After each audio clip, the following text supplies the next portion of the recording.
A Boa Educação. Tiamer Totti. São Paulo, 2013. Editora Molokai. Coleção Tiamer Totti. A quem a palavra? Era em Ain Karim, nas montanhas da Judéia. Uma criança acabava de nascer. Reunidos em torno do berço, os pais e os vizinhos discutiam não só acerca do seu nome, como também sobre o futuro que o aguardava, pois as circunstâncias extraordinárias que haviam cercado a sua vinda a este mundo provavam que a mão de Deus estava sobre ele. Quem será este menino? Perguntavam. A mesma pergunta se faz em torno de cada berço. Fizeram-na também junto ao seu, meu filho. Sobre você igualmente pousou a mão de Deus. Ele o chamou à vida. Ao seu corpo juntou uma alma imortal, criada à sua imagem. Concedeu-lhe dons de inteligência, de coração e de vontade. Colocou-o numa família, num meio, numa nação, que ele escolheu para você. Pelo batismo, o fez seu filho e entregou-lhe um capital de virtudes sobrenaturais para que produza fruto. Mas deu juntamente a liberdade de usar todos esses bens.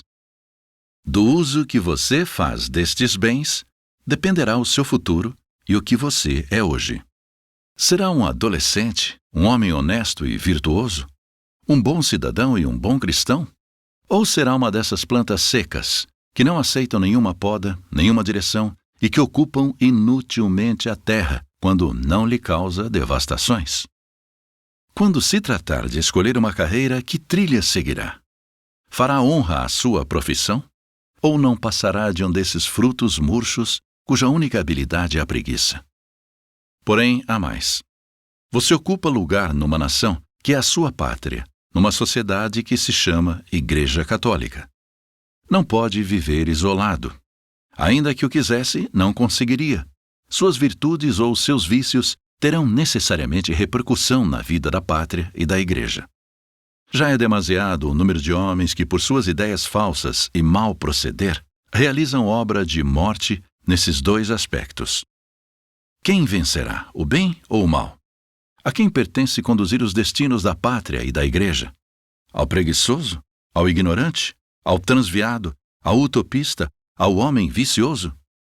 Ou ao trabalhador, ao homem instruído, ao espírito claro e reto, à alma nobre e generosa? A quem a palavra? Todos os espíritos refletidos estão de acordo ao afirmar que chegamos hoje a uma das grandes curvas da história, em que não devemos nos enganar sobre a direção a ser tomada. No momento de tomar decisão tão grave, tão cheia de consequências, a quem a palavra? Sem dúvida alguma responderá aqueles que possuem a formação de espírito e caráter, capaz de manter e prosperar a pátria na trilha do bem, do progresso, da justiça, da caridade e da paz, e de assegurar à Igreja o prosseguimento de suas pacíficas conquistas. Veja bem, meu filho, se quer ser um desses, leia atentamente este livro e procure realizar o que ler. Foi para a sua formação, para a juventude, que é a esperança da Igreja, que o escrevi. Primeira parte. O jovem bem educado. Sê corajoso e prudente. Sê forte, mas sem dureza. O bom traje abre todas as portas, assim também as boas maneiras. As boas maneiras. A atitude do homem para com seu próximo, bem como as relações sociais, são reguladas por determinadas convenções. Essas convenções sociais formaram-se no decorrer dos séculos e ninguém tem o direito de subtrair-se a elas. Algumas devem sua origem a motivos religiosos, outras procedem do desejo de salvaguardar o bom entendimento entre os homens e, se em aparência elas só interessam à apresentação exterior, muitas vezes nos ajudam a observar as leis essenciais da moral. Estas considerações são razões suficientes para observarmos sinceramente as regras da boa educação. As regras da cortesia outra coisa não são que um convite à prática da caridade. servem para estabelecer entre nós as relações ditadas pela sabedoria e pela moderação. Bem entendido, elas só têm sentido se inspiradas pelo coração, praticadas com sinceridade, sem afetação nem exagero, com facilidade toda natural. Essas convenções devem regular a nossa vida inteira. Atitudes, relações, cartas, conversas, jogos, distrações, refeições, trabalhos, comportamento para com nossos pais e superiores, para com as senhoras, etc. Quem quisesse subtrair-se às convenções da polidez progressivamente estabelecidas no decurso de longos séculos, a si próprio tornaria impossível a vida numa sociedade civilizada. Nem todos observam com critério as regras das conveniências. Conta-se que um general americano, por ocasião de uma audiência com o Papa, aproximou-se do Santo Padre muito familiarmente com um "How do you do, sir?" Como vai, senhor? Essa falta de conveniência excede os limites. Devemos observar de modo muito mais estrito as regras da polidez. Nenhuma negligência é permitida. Como vê, meu filho, a presença ou a ausência das maneiras cultivadas traz-se constantemente pelo seu andar, pelo modo como se senta, por sua conversa, seus gestos, olhar, riso, por seu comportamento à mesa, na rua, em sociedade, até mesmo pelo trajar correto e pelas mãos limpas. Mas a observância das conveniências ainda não é educação perfeita. Sem a colaboração da alma, tudo isso é mero verniz.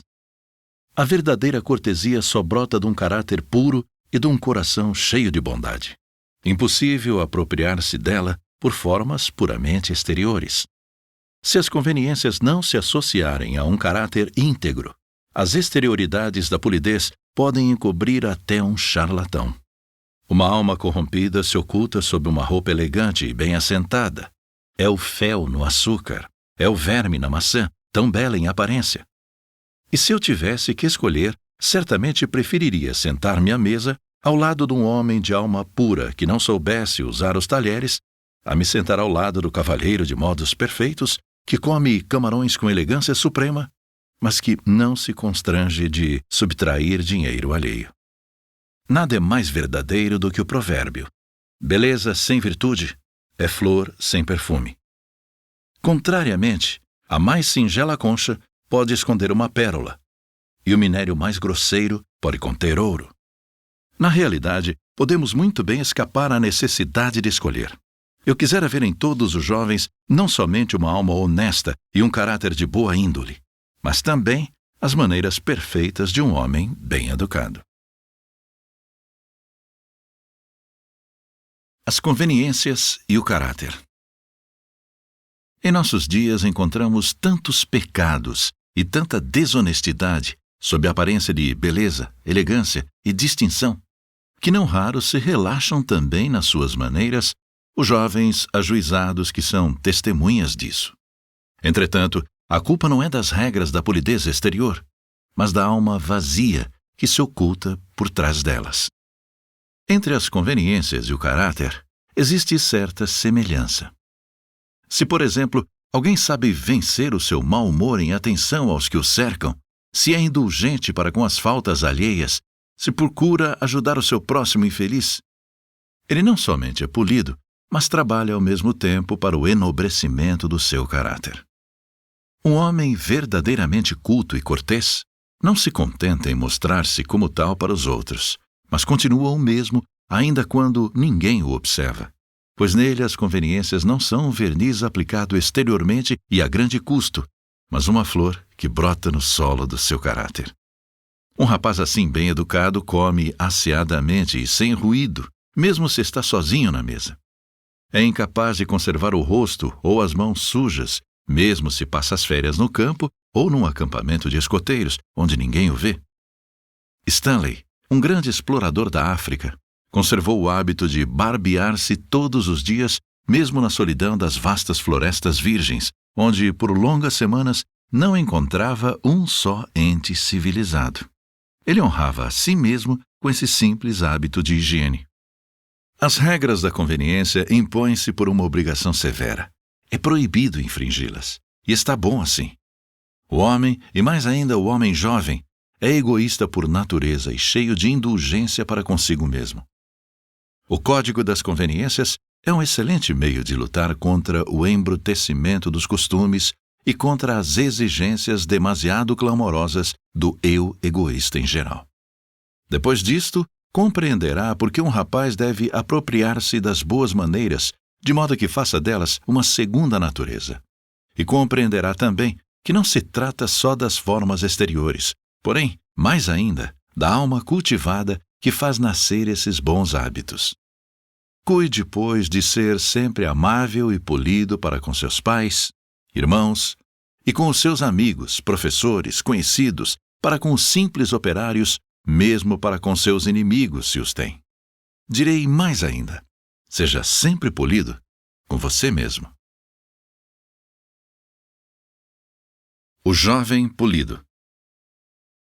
As maneiras polidas, atenciosas e amáveis são verdadeiro tesouro para um jovem, pois além de revelarem a cultura de sua alma, podem ter influência decisiva sobre a sua carreira, sobre o seu sucesso na vida. Já no colégio, os meninos não gostam dos colegas mal educados. Mais tarde, a sociedade fechará suas portas aos homens rudes e grosseiros. A polidez é em nível social, o que é o amor ao próximo num nível mais profundo. E ela se manifesta em todos os detalhes da vida cotidiana, porque é o óleo nas engrenagens da grande máquina social e serve para fazê-la funcionar sem atritos nem rangidos. Faz-se necessária muita amabilidade e indulgência para com os outros e muita renúncia a si mesmo. O parágrafo 5º da Lei dos Escoteiros diz que o escoteiro é indulgente para com os outros e severo para consigo mesmo. É uma exigência bastante razoável. O conde de Chesterfield indica ao filho a regra essencial da cortesia nestes termos muito pertinentes. Comporta-te para com os outros como quiseras que os outros se comportassem para contigo. É o mais seguro meio de agradar que conheço. Observa bem o que te agrada nos outros. Isso provavelmente também lhes agradará em ti. Em toda parte e sempre, a polidez é uma vantagem. Não custa nada, e com ela tudo se compra, dizia Henrique IV. Onde quer que a sorte o coloque, o moço polido conquistará bem depressa todas as simpatias, pois a polidez é língua universal que todo mundo compreende. Jamais procure emancipar-se de alguma regra das conveniências que pareça mais estranha ou incômoda. A sociedade civilizada tem seu código próprio para regular suas relações. Quem quer pertencer-lhe deve, pois, obedecer aos preceitos sem exceção. Sucede muitas vezes que um homem instruído e bem dotado não pode fazer-se na vida porque suas maneiras mal apuradas produzem efeito repulsivo. Talvez ele verá, com pena, como pessoas de talento mais medíocre o precederam por toda a parte porque sabem tornar-se agradáveis por suas maneiras perfeitas. Não raro, a nossa sorte toda depende das nossas maneiras. Compreende-me bem, meu filho. Não quero que os nossos jovens sejam pequenos cavalheiros lustrosos e perfumados à última moda, criados submissos e cabeças vazias que só sabem lisonjear. Longe de mim esta ideia. Mas também não quero que eles se pareçam com maltrapilhos ou com rústicos e gritalhões. Meu ideal está entre os dois tipos: a juventude amável, previdente, instruída, modesta, religiosa, rica de força vital e polidez. Seja qual for a carreira que escolher, em toda parte estará a relação constante com grande número de homens e mulheres, e é tarefa difícil apropriar-se das regras impostas por todas as relações sociais. Naturalmente, é grande vantagem tomar conhecimento destas regras no seio da família, em casa. Mas você nunca deve renunciar a elas, mesmo se vier da família mais modesta. Com uma vontade firme, boa capacidade de observação e alguns amigos bem educados, pode conhecer muito bem as exterioridades necessárias ao homem instruído e culto. Em sociedade, observe o proceder dos homens respeitosos, Compare-o às suas próprias maneiras e depois trate de formar-se segundo o modelo que escolheu. As regras do perfeito proceder têm justamente isto de particular, e é o que lhes dá valor. Os homens distintos as observam em qualquer lugar que seja, e isso sem nenhum entendimento prévio. Ademais, elas foram sancionadas pela prática humana no curso dos séculos.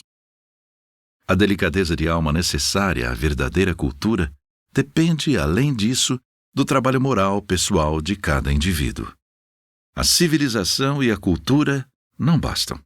Homem verdadeiramente instruído é aquele que, por acréscimo, tem muita delicadeza de alma e um caráter ideal. O jovem de boa família. Os jovens cuja vida é fácil, que pertencem a uma família distinta, muitas vezes provam a tentação de desdenhar os companheiros modestos e mais pobres. Tome cuidado, meu filho. Semelhante atitude não é de um cristão, nem sequer de um homem bem educado. Além do amor ao próximo e das maneiras perfeitas, o interesse do seu próprio futuro manda que não se conserve afastado dos jovens mais simples.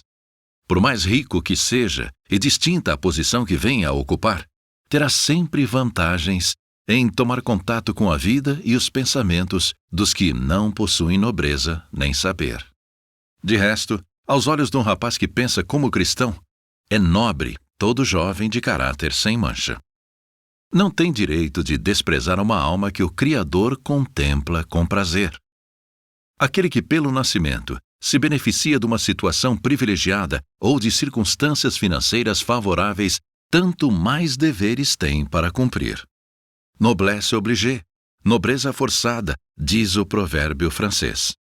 Se você nasceu em família distinta, deve ser muito mais delicado, mais amável, mais atencioso, mais pronto para o sacrifício do que o seu camarada mais pobre, que luta sempre com preocupações materiais.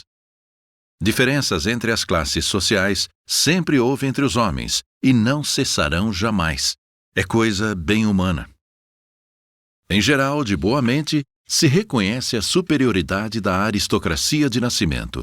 Em compensação, esta deve mostrar-se digna de sua posição privilegiada. O jovem de boa família, que despreza o colega pobre e humilde, não é distinto, nem bem educado. Não passa de um homem sem valor, egoísta e orgulhoso. Não são as roupas finas que fazem o jovem distinto. Os sapatos de última moda, a gravata de marca, nada disso. A meus olhos, há uma única espécie de homem distinto. É aquele que é senhor de si mesmo por fora e por dentro. Repito, por fora também.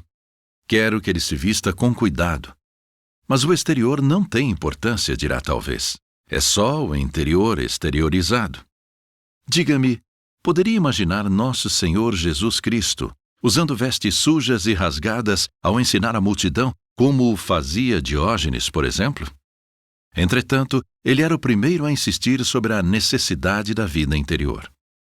A disciplina, a amabilidade e a cortesia são, pois, qualidades sem as quais não se concebe um homem bem educado.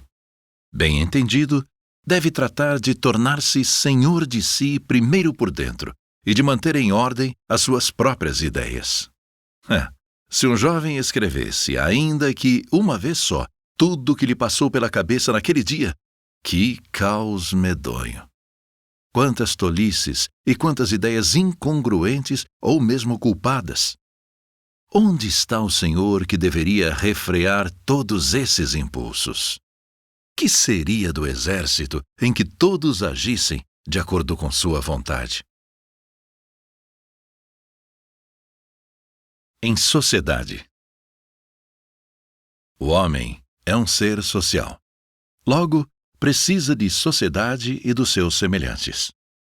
A boa sociedade auxilia-nos a conhecer os homens, a ter tato e cortesia, maneiras distintas e um procedimento hábil. Ademais, um jovem precisa viver na companhia dos seus semelhantes, a fim de se apropriar bem das regras das relações sociais, pois qualquer que venha a ser a posição que ocupe mais tarde, deverá tomar contato com pessoas pertencentes às classes sociais mais diferentes. Em boa sociedade, ou seja, entre homens e mulheres de nobres pensamentos, enobrecemos a nós mesmos. Abra, pois, bem os olhos quando se achar em círculo semelhante. Observe o que se faz, como se faz, e quais as coisas que não se fazem. Muito se engana, todavia, se acha que, recomendando-lhe procurar a boa sociedade, eu pense necessariamente na gente rica e de alto nascimento. Os homens instruídos, inteligentes e de caráter irrepreensível constituem sempre uma boa sociedade, mesmo quando se vestem com simplicidade e não têm muito dinheiro. O jovem que nunca frequentou a boa sociedade e que nela estreia, por exemplo, durante os anos universitários, produzirá um efeito singularmente cômico. Entrando num aposento onde o acolhem, inevitavelmente topará com o pé na beira do tapete. Com certeza, irá sentar-se em lugar inconveniente. Trazem o chá. Ele queima a língua. O pires cai e quebra, enquanto o conteúdo da xícara se derrama na calça branca. Tudo vai de mal a pior. Apresentam-lhe um prato de fritos. Ele segura a faca e o garfo de maneira toda diferente dos outros. Ao beber, tosse no copo, o que espalha o líquido sobre os seus vizinhos. Depois espirra e só mais tarde pensa em puxar o lenço. Repito, em tudo isso não há sombra de pecado. Isso nada tem a ver com o caráter, mas é uma falta de maneiras extremamente desagradável, que prejudicará até mesmo o maior talento do mundo. É, pois, claro que os jovens devem procurar a sociedade de bom grado e devem alegrar-se caso o convidem à casa da família, dos seus companheiros bem ajuizados e educados. Todavia, aconselho guardar justa medida. É na solidão que o caráter e os talentos melhor se formam. Aquele que passa tempo demais em sociedade facilmente se torna semelhante aos outros. O seu desejo será brilhar e ele se habituará a tomar as coisas levianamente. Para os estudantes do ensino superior, sobretudo na capital, é bem perigoso ir divertir-se 2 ou 3 vezes por semana. Mesmo se a sociedade que eles frequentam for a melhor, os seus estudos serão prejudicados com o tempo perdido, e o seu modo de pensar será igualmente prejudicado pelas conversas superficiais muitas vezes ouvidas. Neste sentido, o provérbio alemão diz bem: a comunidade torna as pessoas comuns. Desconfie dos homens que se aproximam de você com muita familiaridade. Quando um rapaz desconhecido chega ao ambiente, um amigo deve apresentá-lo às senhoras primeiro, aos homens depois. Apresentando 2 pessoas uma à outra, nomeia-se primeiro a que é mais jovem e de categoria inferior, enquanto esta se inclina modestamente. Depois, a pessoa mais idosa ou de categoria mais elevada. Ao estender a mão, olhe o outro bem de frente. De que se deve falar? No começo é mais difícil achar um assunto de conversa e o tom que convém em sociedade. Mas é só o primeiro passo que custa. Um jovem sério achará sempre bastante assunto no terreno dos seus estudos e das suas leituras, para não se aborrecer em companhia de jovens da mesma instrução. Seja como for, deixe de iniciar conversas triviais sobre a chuva ou o bom tempo, daria prova de grande pobreza de ideias. Assim também é supérfluo a cada visita pedir notícias da saúde do seu interlocutor. Em compensação, é de seu dever exprimir alegria ou apresentar sentimentos de pesar caso ocorra acontecimento feliz ou infeliz numa família. Não se meta a contar os negócios dos outros. Isso nunca fica bem, seja quem for, mas em homens e sobretudo em jovens, não se pode tolerar. O que souber sobre negócios de família, sobre a vida íntima dos outros, guarde-o como o mais profundo dos segredos. Conversas de mau gosto e ditos duvidosos denotam sempre uma formação superficial.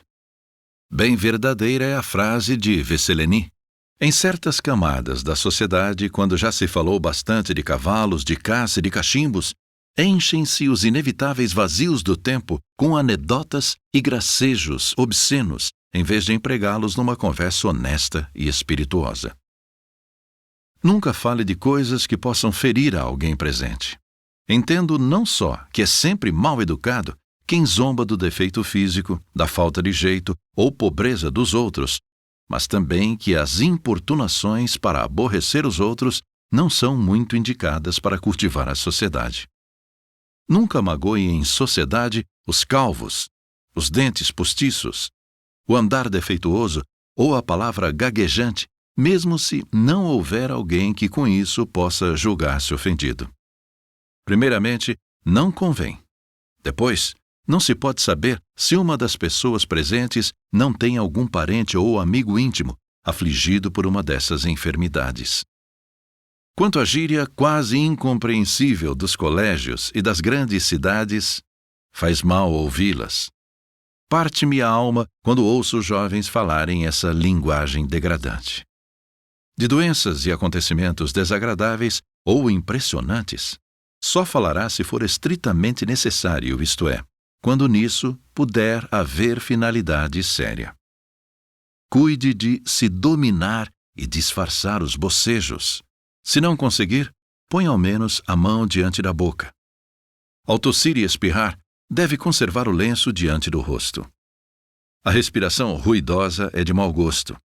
Em suma, uma quantidade de pequenos hábitos impolidos surpreende a quem não toma cuidado consigo.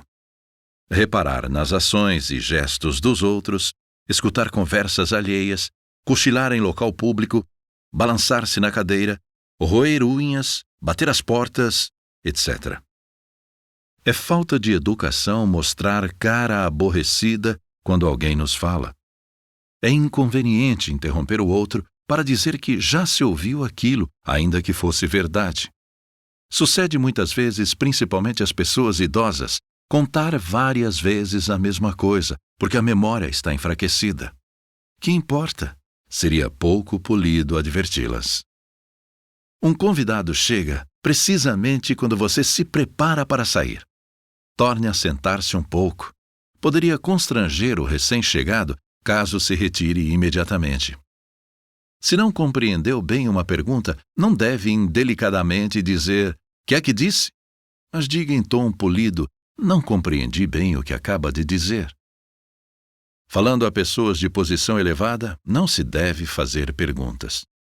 De outra parte, se são elas que o interrogam, não responda apenas sim ou não, mas acrescente o título do interlocutor. Sim, senhor presidente.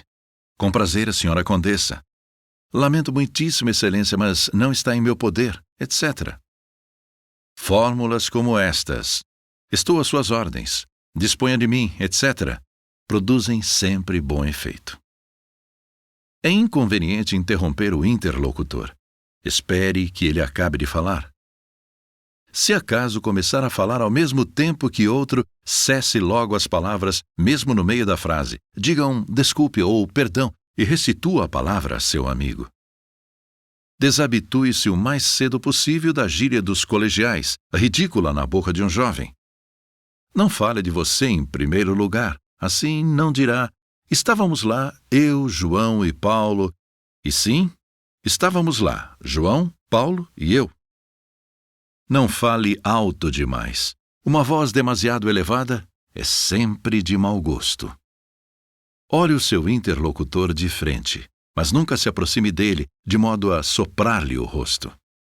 Em sociedade, não cochichará em um canto com 2 ou 3 amigos, pois aparentaria fofoca. É também falta de educação falar uma linguagem que os outros não compreendem. No entanto, se vir 2 pessoas conversando em voz baixa, retire-se discretamente e não aguce o ouvido para ouvir o que estão falando.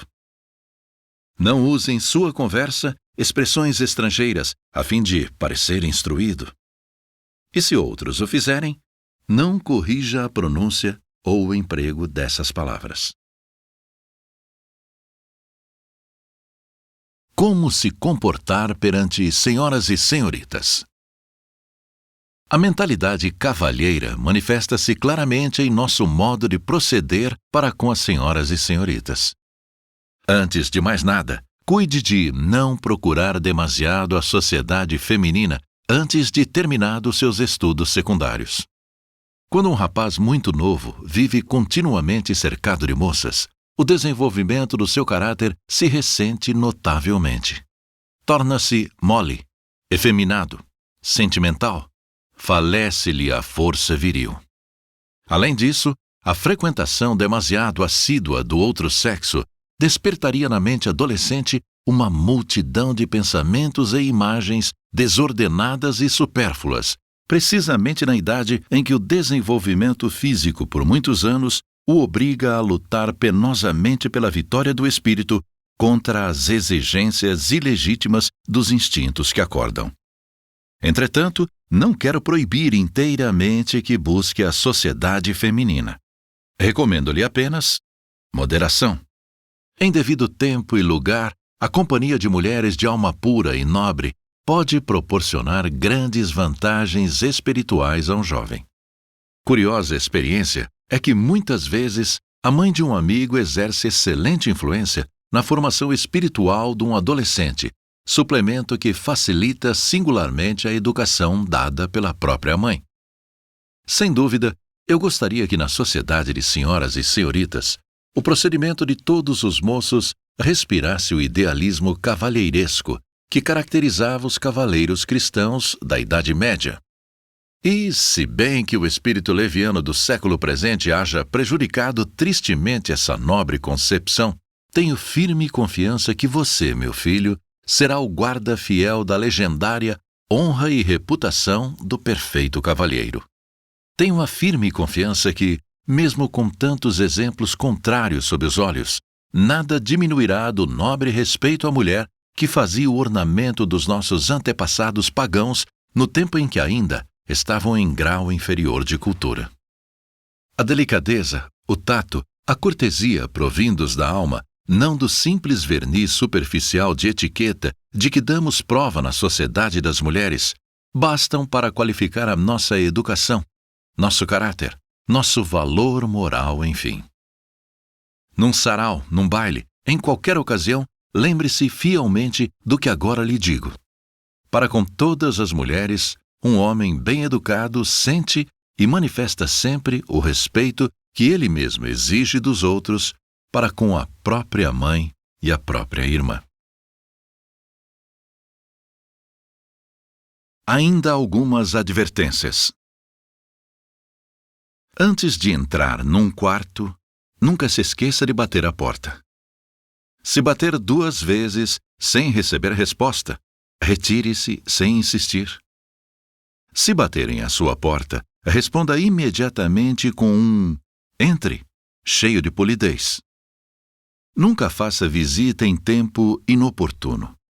Em toda a família há horas em que as pessoas não estão preparadas para receber visitas. Não demore muito. O tom da conversação fará você sentir quando houver chegado o momento de sair. Se o dono da casa deixar que se faça um pequeno silêncio, quer dizer que a visita deve se retirar, ou se ele demonstrar essa intenção levantando-se. Então, caso o seu hospedeiro ainda tiver tempo, convidará para ficar. Aqui ainda é preciso perceber pelo tom se é pedido sincero ou mera fórmula de polidez que não se deve levar a sério. Sucede com frequência que negócios urgentes aguardam o dono da casa e este é obrigado a ficar sentado e a sorrir ao hóspede que não se mexe. Nada mais desagradável. Tratando-se de uma primeira visita, nunca chegue à hora de uma refeição. E se o convidarem para jantar na casa de uma família onde nunca esteve, procure visitá-la antes do dia indicado. Um convite, ou se aceita ou não se aceita. Mas em todo caso, é preciso dar uma resposta decisiva, pois a incerteza é muito incômoda para a dona da casa. Em viagem, pode-se cumprimentar ou não ao entrar no trem ou avião. Mas um rapaz sempre impressiona bem quando cumprimenta. Em compensação, ceder o lugar às senhoras e às pessoas idosas é exigência da polidez. assim como ceder o melhor assento junto da janela quando houver mais lugares. Diante de estranhos, nunca fale em voz alta de seus negócios íntimos. Nos pequenos acidentes, se a turbulência do avião o fez encostar bruscamente contra o vizinho, por exemplo, não se esqueça de pedir desculpas. Se acompanhar alguém na rua, ponha as senhoras e homens de posição mais elevada que a sua à direita, exceto se a calçada for tão estreita que fossem obrigados a andar quase na extremidade. Neste caso, deixe-os junto à parede, mesmo se isso não os colocar à direita. Na rua, é proibido gritar de uma calçada para outra, elevar a voz para chamar os amigos, assobiar ou fazer sinais ruidosos, falar com alguém no primeiro andar de um edifício, etc. Se encontrar alguém conhecido, cumprimente de maneira conveniente, com um gesto claro, demonstrando reconhecimento. Olhe bem de frente a quem cumprimenta. Grande ofensa é não retribuir um cumprimento. Se alguém cumprimentar a pessoa a quem acompanha, também deve corresponder à saudação, mesmo se não conhece quem cumprimentou. É falta de educação colocar um casaco ou um embrulho sobre a mesa, apoiar nela os cotovelos, cruzar as pernas e enfiar as mãos nos bolsos ao sentar. A mesa. A digestão é uma combustão. O alimento consome-se no organismo. O corpo assimila matéria nova que serve para substituir as perdas. O corpo do adolescente, pois, se acha em pleno desenvolvimento. Precisa de mais alimento que o do adulto. O que, todavia, não desculpa os rapazes que só pensam em comer e tudo oferecem ao estômago a ponto de se empanturrar. Comida em excesso dá demasiado trabalho ao estômago e aos intestinos e pode prejudicar todo o organismo. Modera a gula e viverás muito, diz um provérbio antigo. Importa que se tenha fome antes das refeições principais, assim os órgãos digestivos repousam. Se os fizermos trabalhar sem trégua nem descanso, eles se desgastam antes do tempo. Só coma, pois, quando estiver com fome. Você não é nenhum boi de engorda. Coma para viver, não viva para comer. Não seja escravo do estômago. Aprenda a governá-lo e não lhe obedeça cegamente. É uma razão a mais para observar com exatidão os jejuns prescritos pela Igreja.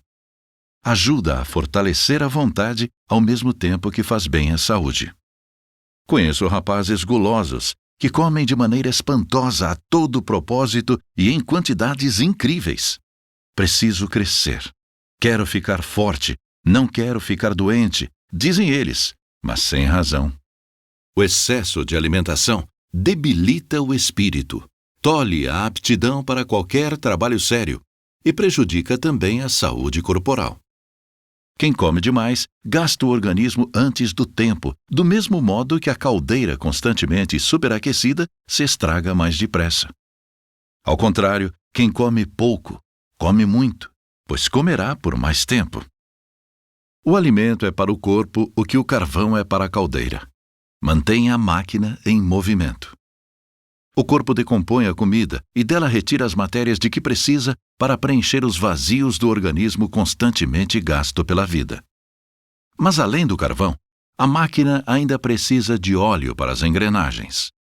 Assim também, o organismo humano pede óleo, sob a forma de estimulantes. Sem dúvida, estes não são estritamente necessários para manter o organismo e podem até, muitas vezes, ser perigosos. Entretanto, por certo tempo, são capazes de estimular os nervos e o cérebro, de modo que aumentem bastante as atividades orgânicas. Quanto menos resistente é o organismo e menos regrada a vida que se leva, tanto mais necessidade se tem de estimulantes. O estômago que tem fome não pede temperos extraordinários, gosta bem da comida sem muitos condimentos. Ao final de um dia cheio de trabalho sério, o repouso basta e é um prazer. Para refazer realmente o organismo fatigado, não há nada como uma boa refeição e bom sono. A si próprio ilude quem fuma um cigarro em jejum e se admira de já não sentir fome.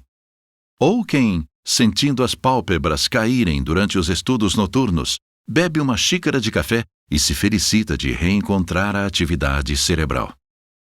Quando damos uma chicotada no cavalo, ele faz esforço de trotar, apesar da fadiga. Assim também, o organismo retoma ímpetos ao influxo dos estimulantes. Mas apenas passado o efeito, a fadiga vem, com maior intensidade. Quanto mais nos habituamos aos estimulantes, tanto mais obrigados nos veremos a aumentar as doses, e também tanto mais dano causaremos à saúde. A fadiga, a vontade de dormir, a apatia e depois, mais tarde, a incapacidade de trabalhar e o enfraquecimento da vontade resultam do abuso imoderado dessas drogas. Desconfie, pois, dos estimulantes. Os condimentos tomados em quantidade exagerada, o excesso de chá ou de café, sem falar do álcool e do fumo, cujos perigos manifestei no meu livro Sê Sóbrio. Como se deve comer? Ora essa! Então, nem sequer se pode comer tranquilamente? Tenho agora que pensar em regras mesmo ao comer? Resmungará algum rapaz mal educado que não se constrange de meter os 10 dedos no prato. Pois é verdade, meu rapaz. É preciso pensar nessas regras.